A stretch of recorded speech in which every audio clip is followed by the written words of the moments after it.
Hey guys, it's Victoria and welcome back to FemmeHead. Today I wanted to share my vegan story with you. I made a video similar to this a long time ago, back when I had long hair, but I've had a lot of people ask recently for my vegan story, and so I thought, what the heck, I'll just remake it.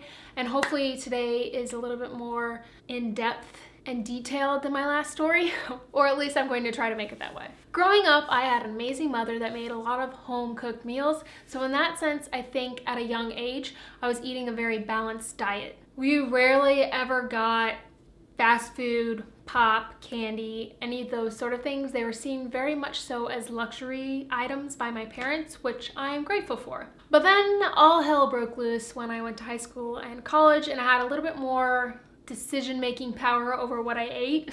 I started drinking Mountain Dew, root beer, disgusting energy drinks, those little processed package cakes like Little Debbie's and Ho-Ho's, Nutty Bars, as well as like pizza, frozen food, Burger King, McDonald's, lots and lots of Ben & Jerry's. And honestly, looking back, I don't know how I survived through college, just looking at what I was fueling my body with and how little sleep I got and how much I just kind of ran myself to the bone. Like, I don't know how I made it through college. And I'm really curious, like, if I went back to college where I'm at now in life with like my diet and my mental state, like how much different it would be. But I don't regret any of that. It obviously all happened for a reason, and I am who I am today because of all of it. But I look back sometimes, I'm like, how were you even alive? But all this eventually did catch up to me in college, or it finally clicked in my head that having constant stomach pain, feeling bloated,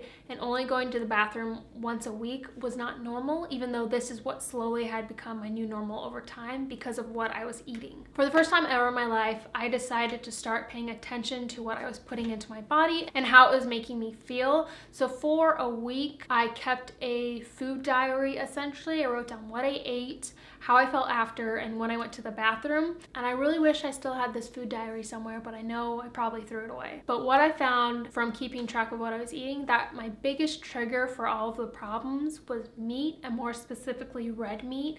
That's what was causing all of the stomach pain, all the bloatiness, all the tiredness. And I decided, what the heck, you know, I'll go a week without meat and see how I feel. And surprisingly, I did notice a difference after just a week of not eating meat. I decided, what the heck, I'm gonna give this a go. I'm gonna try to be a vegetarian for a while and see how I feel. This all happened in October of 2012. And then a side story that kind of goes along with this that I don't know if I included last time was my boyfriend at the time was unsupportive of my decision to stop eating meat. He was definitely a big believer in humans need meat to survive. And so I went to visit him over that Christmas break. He thought me not eating meat was the stupidest thing ever and was not going to go along with it, was not going to help me not eat meat. And because I was visiting him, I was in a foreign country and I was staying with him, I was in a way kind of forced to eat meat, but I could have said no. But for anyone that has ever made the switch, you know that like those first few weeks and those first few months, you're still kind of questioning your decision of whether it's right. You still haven't formed your own opinions and arguments to why you're actually doing this. You haven't completely educated yourself. You're in the process of it. And I didn't realize that some people are going to be so concerned with my diet, even though it had been so unbelievably unhealthy before and no one had a problem with it. So with all this happening, I ate meat over that Christmas break. And I felt awful. I felt terrible because I had not been eating meat for like 2.5 months and my body had already started adjusting to not having that meat in it. And on top of that, I felt a lot of disdain towards my then boyfriend for not being supportive, as I should have. So there is one story from all of this that still sticks out to me today. So my last night there, he cooked the rarest freaking roast beef dish ever, and I felt awful, and I flew out the next day and I felt awful on my flight. And then I remember getting to LAX and I called my younger brother and I was talking to him, and then I could feel it happening. I could feel it hitting me.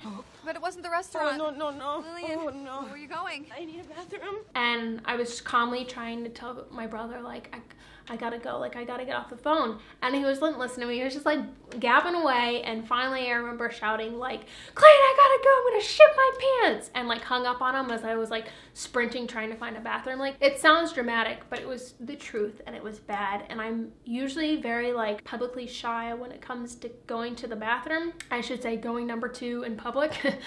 At this point, like, it didn't matter. I was just, my stomach was so jumbled up and messed up from that meal and from all of that it just happened. And What did we eat? Oh, sinks are gone. What are you doing? It's coming out of me like lava. that experience in that month and that particular story definitely solidified my decision to quit eating meat. And that was the last time I have ever eaten meat. My last meal was roast beef. And it was disgusting, and I felt disgusting, and bad things happened. That relationship only lasted another 6 months, surprise, surprise. But by that point, I had already made the next big switch. So April of 2013 rolls around. I have been vegetarian, we'll say, for 6 months, minus that month. I was feeling good, but I knew I wasn't at like 100% victorious. So I was like, what more can I do? What more can I cut out to feel even better? So I decided to keep track of everything again. And from that, I kind of realized, right, I'm gonna give this a go. I'm gonna give up animal products completely. And at the same time, I'm gonna go gluten-free. And while there was a learning curve to learning everything I could eat as a vegan, there's a lot of stuff you could eat if you're just curious. I felt fan-freaking-tastic that summer. Every day I would wake up and I'd do 6 a.m. hot yoga, and then I would have a delicious, glorious, juicy smoothie for breakfast, and then I would have a giant salad for lunch, and then I would have some sort of like rice and veggies dish at dinner. And I know a lot of people kind of like turn up their nose at the gluten-free diet, but the biggest perk for me of going gluten-free was it cut out so much processed junk that I shouldn't have been eating anyways. I actually stayed gluten-free for a year and a half, which is a really long time. But now I'm back to eating breads and pastas and all that, but I'm much more conscious of it. And while I'm not gluten intolerant or have celiacs or anything like that, I do notice a difference between when I eat a lot of bread and pasta and when I eat a lot of like fresh fruits and vegetables. There have been instances over the last 4.5 years where I've eaten dairy and eggs. I would say out of either necessity or out of politeness. One that comes to mind was we were in France and we were cycling, and we had probably rode already like 40 some miles that day, and then we biked up Alpe d'Huez. It's one of the most ridiculous things I've ever done in my life. But by the time we got to the top, it was raining. It was like nighttime, and we really hadn't eaten much that day. And the only place open on the top of the mountain was this little restaurant with a jerky waiter. He was like not having our broken French English, and so the only things on the menu that we knew we could eat was bread, French fries, and a cheese omelet. And I had some of the cheese omelet. Me and Michael split it. I can't really think of many circumstances in which I would get to the point to where I would actually eat meat again. I feel like veganism is definitely growing, but so is this thing where vegans shame other vegans or vegetarians or meat eaters, and there is this definite holier than thou persona that some vegans have that I absolutely hate.